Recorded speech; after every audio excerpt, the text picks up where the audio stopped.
Tales for Dark Nights.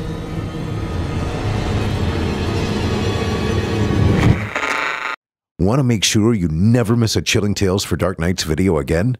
Be sure to subscribe and hit that bell to turn on notifications.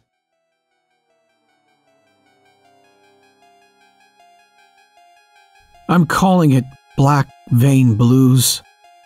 It makes sense if you think about it. About a month ago, it started, slow and quiet. I had just come home from school to find my father prodding at the corpse of a gator that washed up on the bank a couple of paces from our home. At that time, I'd been furious, thinking his redneck ass had killed it even in spite of the numerous charges he'd get slapped with for killing a protected species. It was only when I approached it did I realize just how bad it was. The thing was bloated and pale, with ink-black webbing sprouting just under the skin. My father had been prodding it with the tail end of a fire poker, so the belly of it had opened and spilled onto the ground.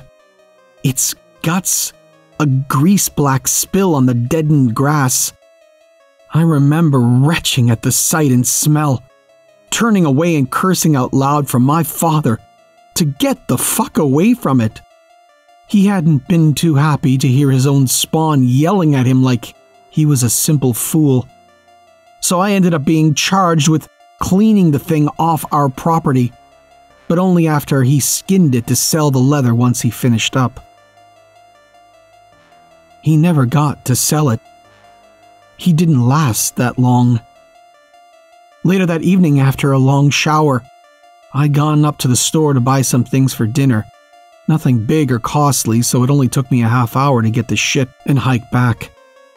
I remember the store had been eerily silent. All of the other customers lost in some sort of daze. Some didn't even notice when I knocked directly into them, their glassy eyes flying to me and then back to whatever they were focused on. I wrote it up for being a sign of the times, what with the pre-existing illness racking the land long before this one ever touched our lands. The cashier had just been about the only person with half of their wits, but only enough to warn me to look out for sick people on my way back to the house. Little did I know I would find out just what she meant the moment I entered my driveway. There my father was, stood in the center of the road completely nude and coated in inky black blood. It was like something out of a horror movie. His eyes had reflected in the shine of the headlights, already dead focused. "Dad, what the fuck is wrong with you?" I had asked. Throwing open the car door and stepping, something stopped me then. Self-preservation, probably. An instinct buried within my mind that warned me not to go near the man drooling ropes of blood and mucus. It was a good thing, too, because when he let out that animal shriek and lunged for me, I had enough time to get right back into the car and slam the door behind me before he hit the metal behind me. He was so maddened that he slammed his face over and over into the window, not 5 inches from my face, blurring the glass with the blackened blood. I was so petrified. I didn't even think for a minute, just staring at that thing that had once been my father as it gored itself against the windows of our old truck. My call to the cops had been frantic, and I almost thought they might not believe me until the operator let me know someone would be coming up to check the property in the next couple of minutes. I wanted to scream at them to hurry, but I simply shut my eyes and I prayed the windows held up. Then, as if it knew what I had done, it just stopped. I could see its white milky eyes through the haze on my windows, watching me intently. It was the closest I'd ever been able to observe one of them. I saw what the disease did to their body, bleeding through their skin and veins, until it looked like they were coated with blackened cobwebs. They no longer had pupils or eye color, really, replaced by bluish milk-white circles that shot from side to side as their blind gazes sought out who knows what in the dark. He was so still and calm that for a second I had thought he might have come to, but then its broken jaw opened wide enough to hit its chest, and it let out a shriek that pierced the night and shook the entire car before it turned and sped into the wild. I hadn't seen him since. Not in the trees, not in the town. It was as if he had disappeared off the face of the earth. The cops had arrived an hour later, but he was already gone. And so they left with a shake of their head, muttering about crazed teenagers. I wonder if they knew what they were going to be walking right back into when they got home later that night. My father hadn't been the only one affected, leading me to believe that it wasn't the gator that turned him mad. In 24 hours, the town had gone from normal to complete chaos. The disease had taken over, turning a good portion of our population into drooling monsters. It attacks your mind first, is what I think happens. Your brain overheats, scrambling like eggs in a hot skillet and leaving behind something mindless and violent. Not quite like turning into a zombie, but close enough to where some of the townsfolk went by those old rules. Any bites, and you get a bullet to the head. I witnessed that myself on day 3. Just when I had been brave enough to venture out into the silence. Needless to say, I stopped traveling out in the open after that. From what little I could gather, the town went completely nuts. The sane people turned right into something out of an atypical apocalypse movie, where the people went right into savage mode in order to keep order. Law enforcement had been quick to interfere, but only enough to establish themselves as kings of the castle and wall off any resources the rest of the townsfolk may need. From what I had heard from the one actually sane person I'd met, that they had put away some of the people affected with black vein in the jail cells to experiment with. I shuddered at the thought of what that might mean. Still, that wasn't the worst of it. You know that phrase, the one popularized by modern movies and media? What if humans were the real bad guy? God, they were so wrong. Nothing could compare to what those things were doing. You see, the difference between them and zombies is that they still are entirely human, or at least think like them. Even as they turn into slobbering, rage-infested creatures, they still have the presence of mind to hunt. I'm lucky enough to have witnessed it before I got caught into one of their traps. In the middle of the night, one day I had decided to use the darkness in order to head into town, to grab whatever supplies I could loot from unguarded businesses. Just as I had reached town, I saw them gathered in the middle of the road, looking up at something strung to a streetlight. There were people caught in one of those hunter nets meant to trap large game. Their wails of terror had filled the night as the 3 of them had been slowly lowered to the ground and promptly ripped to shreds at the hands of those monsters. They had taken their time, seeming to bask in the horror and degradation as they killed them one by one. I couldn't look away. Something within me refused to believe it was even real. I had seen terrible shit on TV before. But watching your neighbors laugh and shout in delight as they remove the organs of people you once shopped side by side with was a whole new ballgame. It didn't stop there. The evidence of their rampages was more and more apparent as you snuck down the streets. There were stores that had been burnt to the ground, others splattered with blood and gore. There were clear stains on the street where you could see victims had tried to flee before being drugged into whatever hell was awaiting them. I didn't even make it to the store before I turned and ran all the way back to my house. Nothing could have prepared me for what I saw that day. Nothing could erase the memory of those horrific things I'd witnessed or the shit I would continue to see every time. I gathered the courage to leave my home. I'm stuck. Utterly stuck in my decaying cabin. I can't trust the water anymore because I'm almost 100% sure where it came from. It would be the only explanation for the gator washing up with the disease a day before it affected our first townfolk. I have enough food to last for a while, but it's not food I'm worried about. It's the water. Even with my stockpile, I'll only last the next month or so. I know what some of you are going to say. Get the fuck out of there. Take your truck and speed right out of town limits before you're claimed to. It's too late for that. I saw the trucks arrive not hours ago. The barriers set up in record time. Anyone brave enough to go near them gets snatched up by the men in yellow, or shot right between the eyes. I know well enough about our government to know those who got taken won't end up well and safe on the other side. I beg of you, if you have any information I could use to help myself out in this situation, please tell me. I'm running out of options here, and I don't know how far this has gone. I suppose some of you are going to be disappointed with me.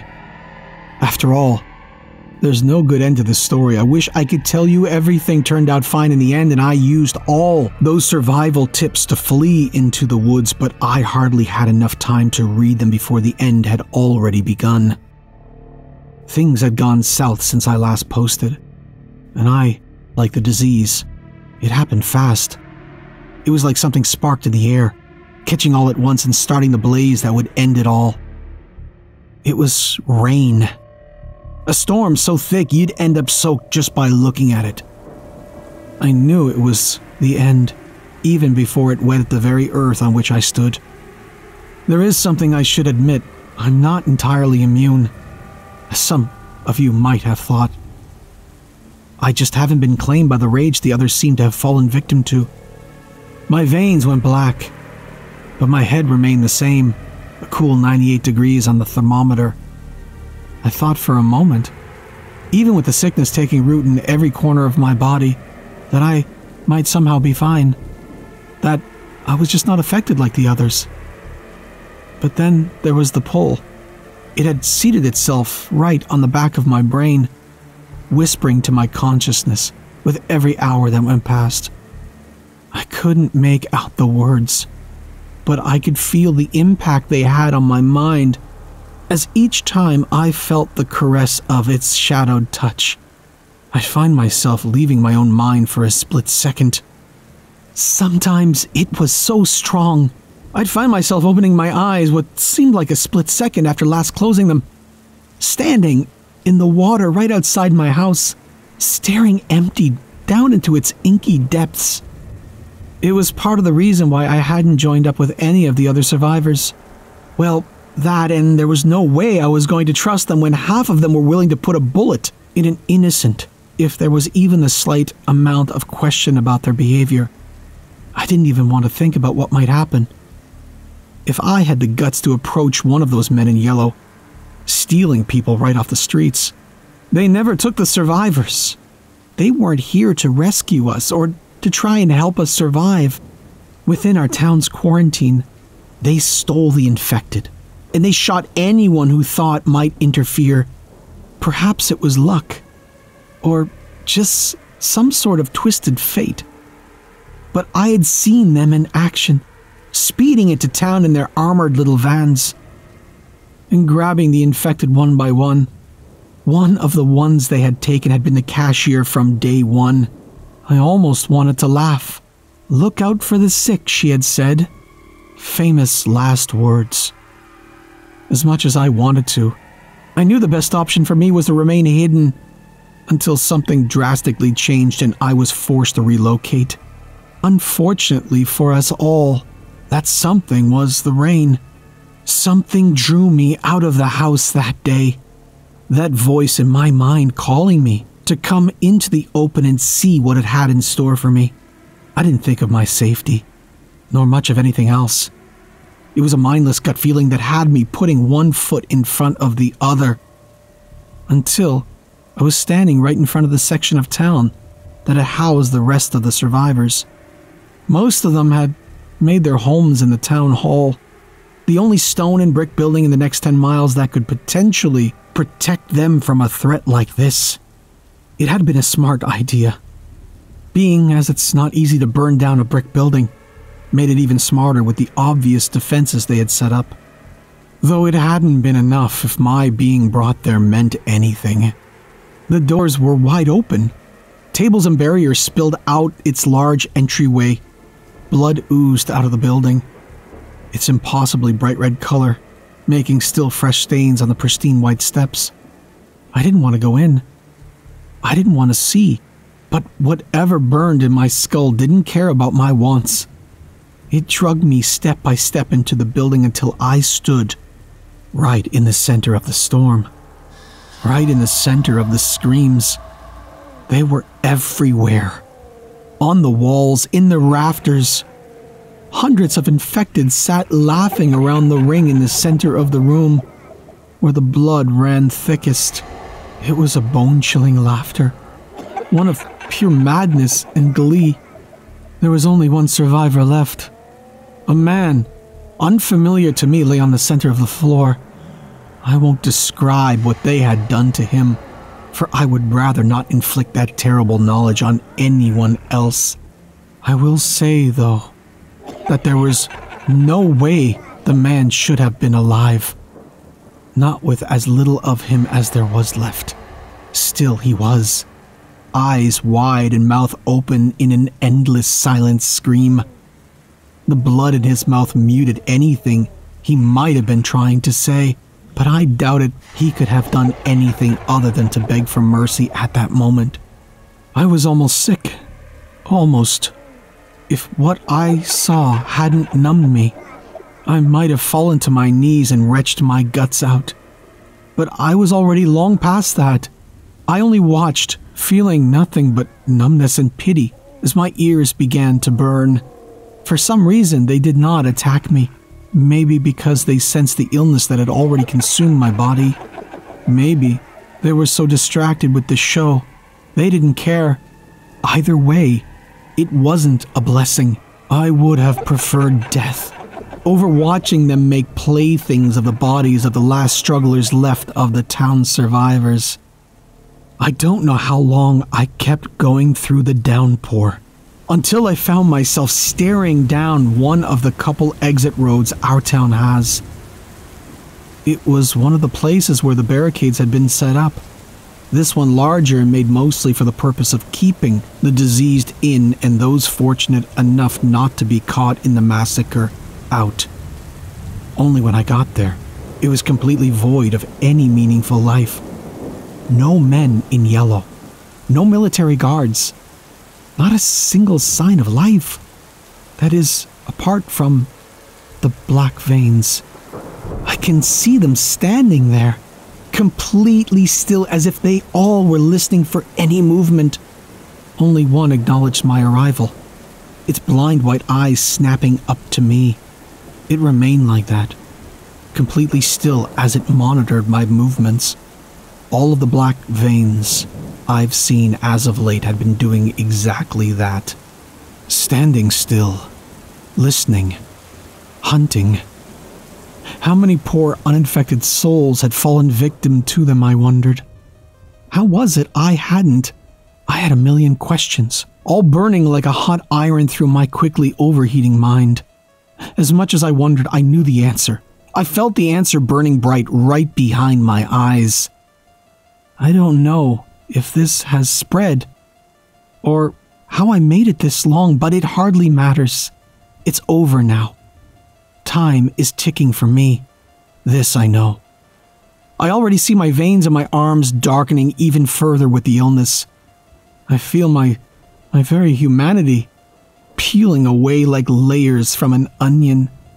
Soon, there will be little left of me, but the vessel that is my body. I couldn't take the injustice of it all. I didn't do anything to deserve this. I stayed in the shadows. I didn't talk to anyone. I followed the rules and did as my father asked, and I never got into trouble. I was a good kid. So why is my mind filling with those sickening thoughts? I see him now as I sit at my computer chronicling what I know is the final moments of my sanity. He's standing out in the woods, completely still as he looks directly through my window, right to where I sit. It's as if he knows what's come over me. Maybe he knew from the start, and he's just been waiting this whole time for me to realize it too. One thing I did think was weird that I thought you should know before I log off for good was that he wasn't alone. None of them were. They had never been. Look out for the shadows. That's where they go to hide.